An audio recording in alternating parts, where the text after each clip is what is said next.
possíveis ferramentas que podem facilitar o seu trabalho de colocar tudo isso que a gente conversou aqui em prática. Hoje em dia, tem uma variedade de recursos que podem acabar te ajudando, né, a estudar de uma forma que seja mais eficiente. Por exemplo, você pode usar aplicativos e ferramentas de estudo para isso. Sei lá, por exemplo, você pode usar, às vezes, aplicativos de gerenciamento de tempo, como o Trello, que ele é bem famoso, ou o Asana, que você pode, às vezes, pegar esses aplicativos para tentar adaptar aí para o seu contexto, né, de organização de estudos para concursos públicos, talvez. Então, com esses aplicativos, você pode tentar, às vezes, ali organizar o seu cronograma de estudos de uma forma que ele seja, às vezes, mais visual ou até mais acessível para você, sabe? Por exemplo, você vai conseguir acessar aquilo de qualquer lugar, né? Enfim. Ou então você, por exemplo, o Diego estava falando das revisões, você usar aplicativos de revisão, como o Anki, que é bem famoso, ou o Quizlet.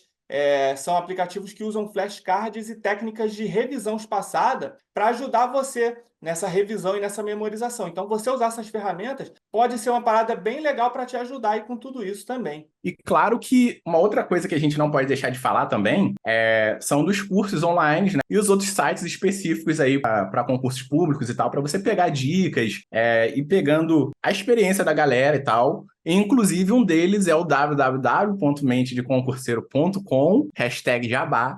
Os cursinhos online, eles sempre disponibilizam material e aulas gratuitas que você pode usar ali a seu favor, tanto para estudar de uma forma gratuita, quanto para te ajudar a escolher o curso que mais combine ali com a sua personalidade. Ou seja, você viu uma aula grátis ali daquele curso, viu, pô, esse professor, do jeito que ele explicou, eu não curti muito. Aí fez uma outra aula grátis em outro curso, pô, esse daqui explicou aquela mesma coisa, mas eu sinto que eu já captei de uma forma um pouco mais rápida. Então, você já sabe que você tem uma preferência por aquele segundo curso. Então, além de estar te ajudando a estudar, também está te ajudando, se for o caso de você querer comprar um curso, também está te ajudando a escolher qual curso que vai te ajudar mais, sem que você tenha que comprar todos e ir na tentativa e erro, até porque a gente sabe que cursos não são coisas baratas, né? Não que não vale a pena, mas o fato é que não são investimentos de valor pequeno ali. Mas sites também ali, como o PC e Concursos,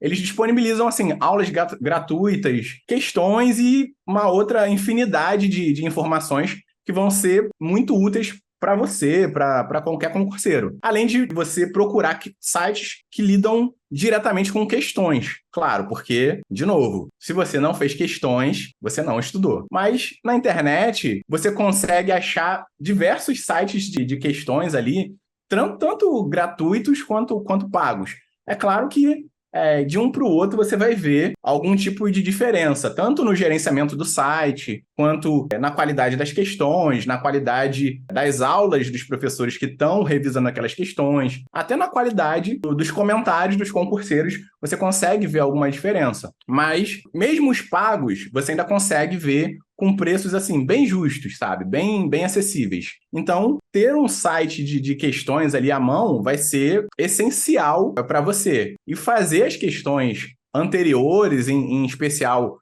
da banca do seu concurso, vai ser uma atividade que a gente tem que fazer diariamente, sabe? Isso daí não tem como faltar. Exato.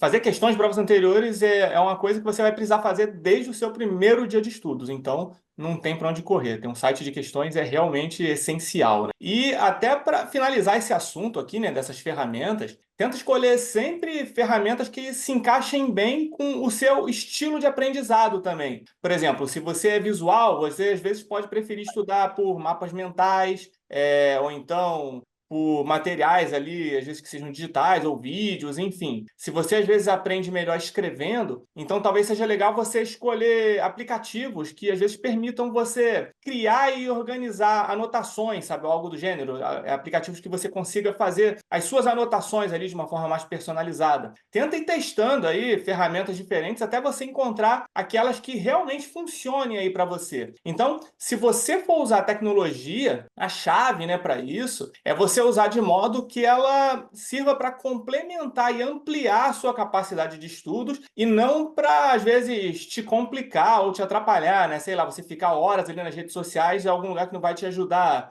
e não vai te levar a lugar nenhum. Tem que ser de uma forma que vá te ajudar e não te atrapalhar. E o interessante sobre isso que o Júnior falou é que no começo é muito tentativa e erro, né? Então você vai testando ali, olha, eu sinto que ver aulas, ver mesmo aulas, me ajuda a aprender mais.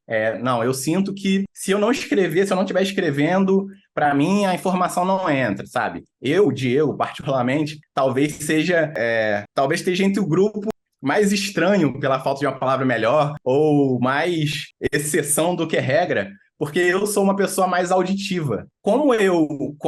E é isso a gente já comentou e brincou algumas vezes aqui no canal, como eu tenho déficit de atenção, se eu ficar parado vendo um vídeo, eu tô aqui sentado, tem um vídeo na minha frente, e eu tentar me forçar a ficar aqui assistindo, vai acontecer algum tipo de estudo nos primeiros 5 minutos no máximo. Depois disso, a minha cabeça vai começar a vaguear e tal. Então, para mim, como eu falei, talvez eu seja entre o grupo mais reduzido de pessoas. Eu sou uma pessoa muito mais auditiva, então eu aprendo muito mais ouvindo. Se eu estiver ouvindo a aula, ainda que esse áudio seja uma extração do vídeo, ou seja, eu peguei aquele vídeo, tirei o áudio dele, estou só ouvindo, enquanto eu faço alguma coisa que não precisa de muito raciocínio. Então, por exemplo, eu estou ouvindo a aula enquanto eu estou lavando louça, sabe? Isso para mim funciona muito melhor do que se eu tivesse me forçando a ficar sentado vendo o vídeo ou mesmo sentado ouvindo aula. Se eu preciso estar ouvindo e fazendo alguma coisinha leve ali, que não precise pensar muito. É aí que eu consigo fixar. Eu sei que é estranho, mas isso serve muito para reforçar o que a gente fala sobre o quanto que a gente não tem como fazer um planejamento genérico que vai se aplicar a todo mundo. Imagina o quão estranho é o meu jeito de aprender baseado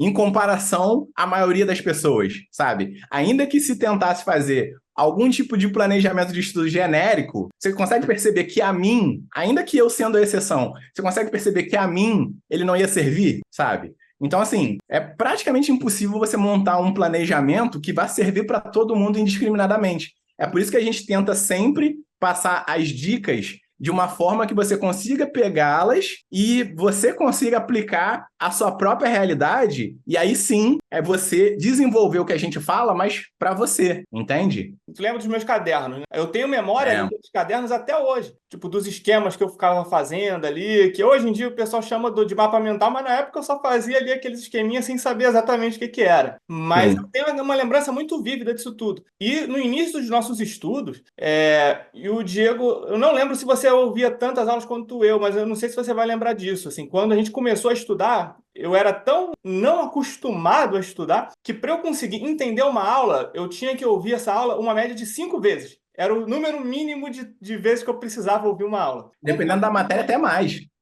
Mas o número mínimo eu lembro que era esse, 5. Então eu tinha, às vezes, até um planejamento, às vezes, de pegar determinada aula e ouvir no trem, umas coisas assim, no início desses estudos, para conseguir dar conta, né, de ouvir as aulas que a gente estava tendo. E como não era a semana toda, então dava para fazer. Agora, isso foi diminuindo. Conforme a gente foi se acostumando a estudar, a gente foi conseguindo pegar os macetinhos e foi aprendendo mais rápido. Então, depois de um tempo, você não precisava mais ouvir tanto.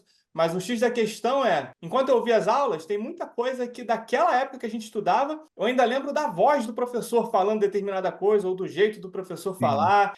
Algumas coisas de direito administrativo do primeiro professor, que eu lembro do jeito que ele falava, que eu ainda lembro até hoje, constitucional, enfim. Então, acho que eu tenho uma mistura ali de memória auditiva com memória visual, especialmente das anotações que eu faço. Por exemplo, eu não tenho tanta memória visual assim da aula que eu estou assistindo, mas eu tenho muito das anotações que eu faço, dos meus cadernos. Então, isso funciona bastante para mim. Foi o que o Diego falou, é uma coisa realmente bastante pessoal, né? Por isso que a gente tenta dar essas dicas aqui que acabem... E como eu e o Diego, a gente também funciona muito diferente, acho que isso acaba também ajudando nesse contexto de, por exemplo, muita coisa funciona para mim, mas não funciona para o Diego e vice-versa. Que nem em relação ao material de revisão, que o Diego prefere grifo, eu prefiro resumo. Enfim, até para conseguir passar para vocês isso, que o que funciona para mim pode não funcionar para você e você pode pegar determinada informação e realmente adaptar e pegar para si. Isso é realmente bastante importante também, né?